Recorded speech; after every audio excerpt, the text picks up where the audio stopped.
경제적 자유로 가는 첫걸음, 하루 10분 동공부의 김경필입니다. 네, 여러분 반갑습니다. 오늘 이 시간에는 주가 조정기의 시작, 이제는 펀드로 투자하면 어떨까라는 내용으로 말씀드리겠습니다. 시작하기 전에 먼저 구독과 좋아요 그리고 알람 버튼까지 꾹 눌러주시면 좋겠습니다. 삼성전자 주가가 부진하면서 동학개미들의 실망이 커지고 있는 모양새입니다.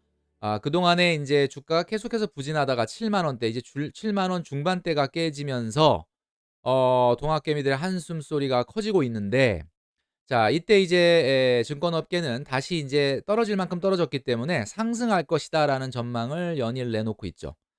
자, 증권회사의 전망 과연 믿을 만한 것이냐? 물론 증권회사의 전망이라는 것은 둘 중에 하나입니다. 상승하든지 아니면 좀 이따 상승하든지, 이 두 가지밖에 없죠. 지금까지 주가가 이렇게 계속 부진해 오는 동안에 증권회사는 부진할 것이다, 하락할 것이다라고 전망을 내놨던 증권사는 거의 없습니다. 자, 그렇기 때문에 이것을 우리가 어떻게 받아들여야 될까라고 하는 고민이 커질 수밖에 없는데요. 자, 이렇게 주식시장의 조정기가 본격적으로 시작되는 게 아닌가라고 하는 어두운 그림자가 비춰지고 있는 이유는 뭐니 뭐니 해도 미국 연준이 발표한 11월 테이퍼링 보도 때문입니다. 자, 여러분도 아시겠지만 이제 11월 달에 테이퍼링이 시작되고 내년 중반까지는 이어질 것이다, 이런 보도가 나왔는데, 내용을 한번 살펴보면 물론 변수가 없는 건 아니죠. 지금 델타 변이 때문에 과연 코로나가 지금 우리가 생각한 로드맵대로 극복이 될 것이냐라는 변수가 남아 있습니다. 자, 그렇지 않고 고용 지표나 그다음에 물가 상승이 지금과 같은 수준을 유지한다면 연준은 11월에 테이퍼링을 시작할 것이다, 이렇게 얘기를 하고 있습니다. 자, 테이퍼링이 뭡니까? 우리가 그동안 많이 들어왔기 때문에 잘 알고 있지만, 테이퍼링이라는 것은 연준이 시장에 돈을 푸는 겁니다. 그러니까 돈을 푸는 방법은 뭐 그냥 달러를 푸는 건 아니고, 시장에 주택 저당 증권이라고 하는 채권을 무한대로 계속 사주는 거죠. 어느 정도로 사주냐면 한 달에 1,200억 달러 정도, 그러니까 우리나라 돈으로 얘기하면 한 14조 원 정도의 채권을 계속 사주는 겁니다. 그러니까 그만큼 달러가 시장에 풀리겠죠. 자, 이렇게 달러가 풀리는 것을 점점 채권 매입을 줄이겠다라는 게 테이퍼링입니다. 자, 이렇게 되면 시장의 시중금리는 올라갈 수밖에 없고, 시중금리가 올라가면 기준금리도 조만간 올려야 될 수밖에 없는 상황이다. 자, 이것이 주식시장에는 국내나 미국이나 할 것 없이 영향을 줄 수밖에 없다라는 거죠. 과거 영상을 통해서 말씀드렸지만, 경기가 개선된다는 건 좋은 거 아니냐, 이렇게 받아들일 수도 있지만, 당장은 어쨌든 찬물을 끼얹을 수밖에 없는 상황이다라는 겁니다. 자, 주식시장에서의 위험, 변동성이라고 하는 것은 과거 영상을 통해서 한번 말씀드렸지만 두 가지 위험이 있습니다. 바로 비체계적 위험과 체계적 위험이죠. 자, 비체계적 위험이라는 것은 어떤 특정 기업이나 특정 산업에만 발생하는 위험을 얘기합니다. 예를 들어서 과거에 있었던 대한항공의 경영진의 갑질 사건, 땅콩 회항 사건. 자, 이 사건은 오로지 대한항공에만 발생했던 리스크죠. 그렇기 때문에 대한항공의 주가는 기업 이미지가 훼손되면서 많이 떨어졌던 기억이 있습니다. 자, 이것은 대한항공에만 투자하지 않고 다른 항공사라든지 다른 산업에 골고루 투자해서 분산 투자를 했다면 얼마든지 극복할 수 있었던 위험이다. 자, 이것이 바로 비체계적 위험입니다. Unsystematic risk라고 하는 거죠. 자, 이 비체계적 위험은 그래프에서 보시는 것처럼 구성 자산 수가 늘어나면 늘어날수록, 그러니까 한마디로 말해서 분산 투자를 많이 하면 할수록 계속해서 떨어진다라는 겁니다. 자, 그런데 이거에 비해서 체계적 위험이라는 게 있죠. 체계적 위험은 모든 자산에 광범위하게 발생하는 위험입니다. 예를 들면 미국의 테이퍼링, 미국의 금리 인상. 자, 이거는 어떤 특정한 산업에만 영향을 주는 게 아니라 모든 산업에 다 광범위하게 영향을 주는 체계적 위험입니다. systematic risk라고 하는데, 자, 이 체계적 위험은 아무리 구성 자산을 분산 투자한다고 하더라도 피해갈 수 없는 위험이라는 거죠. 자, 그러니까 지금 우리나라 시장에 들이우고 있는 주가 조정에 대한 위험, 공포, 이런 것은 체계적 위험에서 온 것이 아니라 비체계적 위험에서 온 것이 아니라 모든 자산에 영향을 주는 체계적 위험에 오는 것이기 때문에 분산 투자로만은 극복할 수는 없는 위험이다라는 것. 따라서 정말 주가 조정이 확실하게 예상이 된다라고 하면 주식 투자를 잠깐 멈추는 것도 하나의 방법일 수 있다라는 이야기죠. 자, 그럼에도 불구하고 '주식 투자를 멈출 수는 없다. 계속해서 주식 투자를 해야 된다.'라고 생각을 하신다면 직접 투자와 더불어 적립식 펀드를 한번 생각해 볼 때가 됐다라는 이야기입니다. 자, 과거에는 말이죠. 우리가 주식 투자를 시작한다 그러면 적립식 펀드부터 시작해서 간접 투자를 하다가 주식 시장을 좀 보는 식견을 키우고 나서 펀드보다는 '내가 직접 투자한다.' 이런 방향으로 나갔었는데 지금의 동학개미들 같은 경우는 주식 투자를 직접 투자부터 먼저 시작을 했습니다. 그렇기 때문에 펀드를 해본 적이 없어요. 그래서 뭐 펀드는 뭐 진짜 이도저도 아무것도 모르는 사람이 하는 거다라고 하고 이렇게 피해 왔다라는 거죠. 뭐 그 말도 아예 틀린 말은 아닌데, 자, 주가라는 것은 우리가 과거에 경험했던 1년 6 개월간의 상승장 말고도 그전의 장을 보면 끊임없는 조정이 이루어지고 있고, 이번에 인제 미국이 어떤 방식으로든 테이퍼링과 기준금리를 상승한다면 뭐 조정의 폭이나 시기는 뭐 정확하게 예측하기는 상당히 어렵겠지만 반드시 조정이라는 건 있다라고 봐야 되거든요. 자, 그렇다면 이런 주가의 흐름에서 주가 상승기에는 당연히 직접 투자가 비교 우위에 있습니다.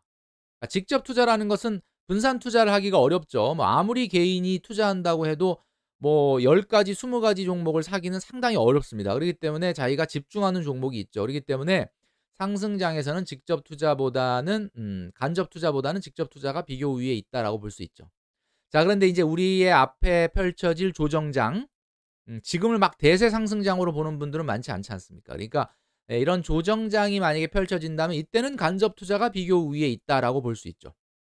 자, 간접 투자가 조금 상대적으로 유리한 이유는 하락장에서는 아무래도 상승장보다는 분산 투자 효과가 조금 더 방어적으로 나타나는 성향이 있습니다. 여기서 말하는 방어적이라는 것은 막 상승이 주가가 상승을 할 때는 개별 종목에 투자하는 사람의 수익률이 높을 수밖에 없는데, 이렇게 조금 주가가 좀 부침이 있고 조정이 있고 등락이 있을 때는 아무래도 분산 투자가 수익률 방어 측면에서 좀 유리하기 때문에 펀드 수수료를 부담하는 부담에도 불구하고 펀드가 다소 수익률 방어에 유리할 수 있다. 이런 이야기들이 있다라는 거죠.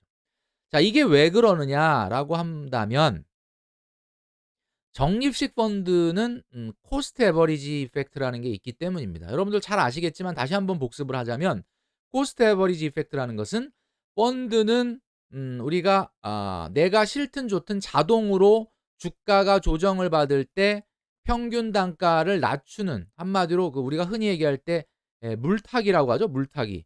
그러니까 내가 정말 어떤 주식을 장기적으로 놓고 봤을 때 이 주가가 빠지면 뜨거워버리고 파는 것이 아니라 더 산다 이거죠.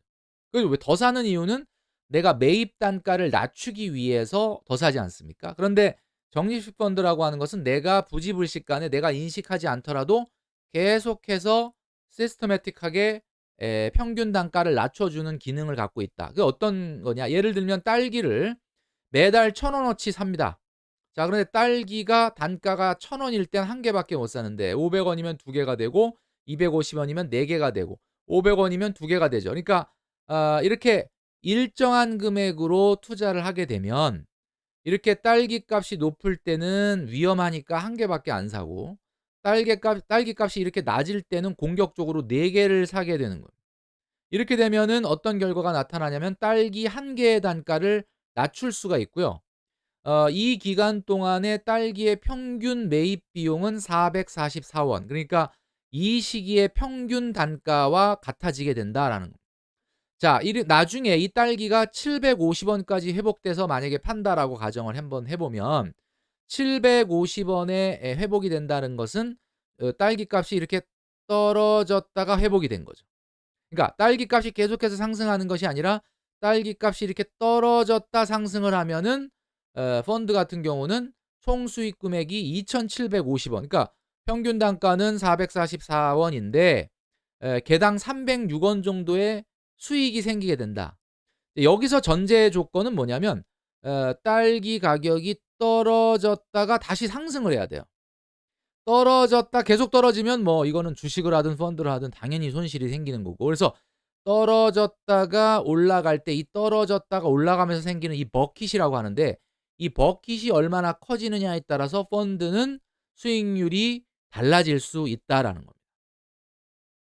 자, 그런데 펀드는 뭐 이렇게 주가가 조정을 받다가, 그러니까 적립식 펀드 같은 경우는 오히려 내가 시작을 하고 주가가 너무 많이 올라가는 것보다는 지금처럼 이렇게 조정을 받다가 어느 순간 많이 회복되면 버킷이 커지니까, 그죠? 좀 전에 보여드렸던 버킷이 커지니까 수익률이 좋아진다라고 말씀을 드렸는데, 뭐 이런 어떤 시스템적으로 평균 단가를 낮추고 물타기를 할 수 있는 장점은 있지만 비용이 있다라는 것을 여러분들 아실 겁니다, 비용. 자, 비용은 지난 영상을 통해서 한번 말씀을 드렸는데 선취 수수료도 있고 후취 수수료도 있습니다. 선취 수수료를 뭐 0.5%, 후취 수수료를 1% 정도로 한번 가정을 해 보겠습니다. 실제 시장에는 뭐 이거보단 쪼끔 뭐 높은 펀드들도 있고 뭐 이 정도 수준의 펀드도 있는데, 만약에 한 달에 100만 원 정도를 펀드를 한다. 1 년에 3 년에 한 3,600만 원 정도.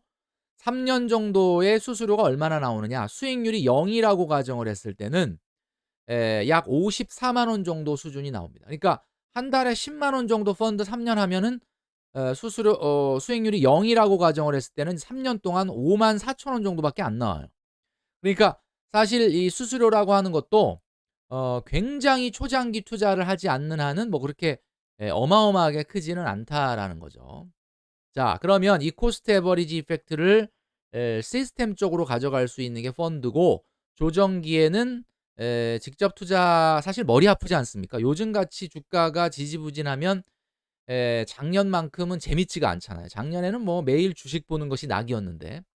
그러니까 이럴 때는 잠깐 투자를 멈추거나 아니면 내 투자 금액을 일부를 펀드로 운영해 보는 것도 나쁘지 않다. 자, 그렇다면 펀드에 생소한 분들이 많이 있기 때문에 기본적으로 펀드를 투자할 때 알아야 될 몇 가지를 좀 이야기해 보도록 하겠습니다. 자, 적립식 펀드라고 하는 것은 이렇게 상품명이 굉장히 길어요. 자, 굉장히 길죠. 뭐 예를 들어서 AB 미국 그로스 증권 투자 신탁 주식 재간접형.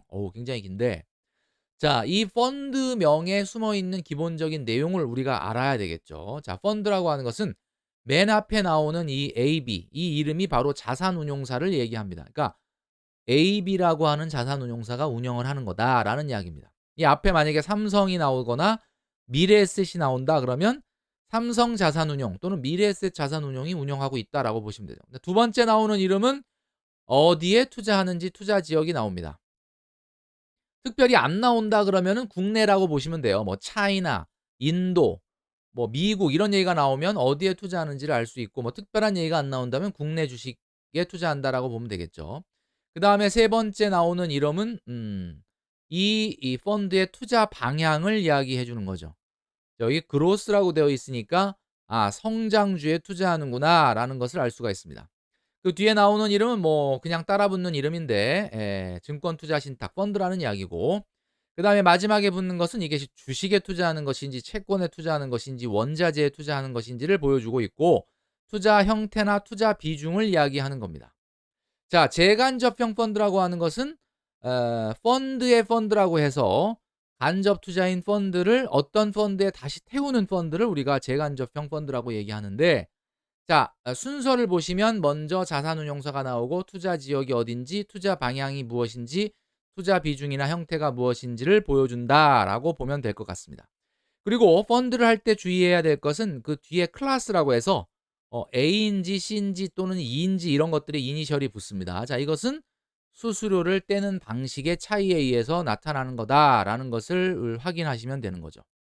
자, 펀드는 말이죠. 판매 회사가 있고요. 운용 회사가 있고요. 또 하나 수탁 회사라는 게 있습니다. 근데 수탁 회사는 뭐 보통 확인을 안 하셔도 되는 게 그냥 보통 은행입니다. 시중은행. 자, 펀드의 판매 회사가 증권 회사일 수도 있고 은행일 수도 있습니다. 자, 그리고 어 자산운용사는 직접 펀드를 운영하는 회사죠. 자, 이 펀드의 관리 책임은 당연히 판매 회사에 있습니다. 펀드 운용에 관해서는 뭐 자산운용사가 운용을 하는 거고, 내가 매달 일정 금액을 납입을 하면 그 금액에서 선취 수수료를 떼고, 그리고 운용한 결과를 나한테 이제 주는 거죠.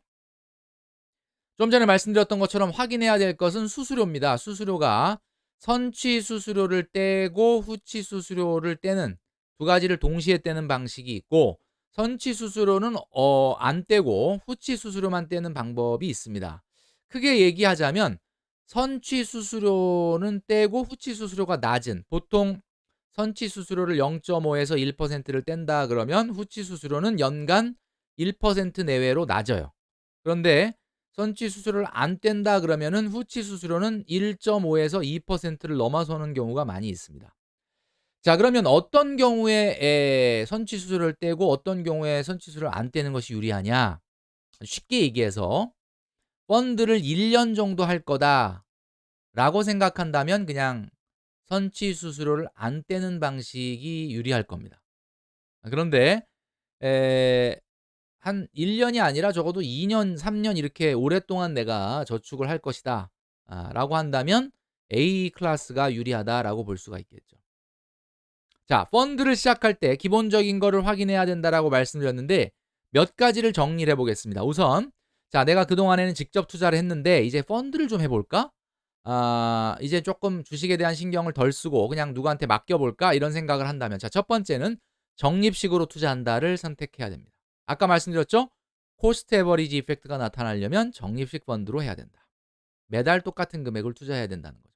그다음에 두 번째는 투자 기간과 목표 수익률을 정하셔야 됩니다. 자, 직접 투자도 마찬가지지만 펀드도 마찬가지다. 자, 내가 어느 정도로 투자할 것이냐? 보통 한 1년 정도로 투자한다라고 생각을 한다면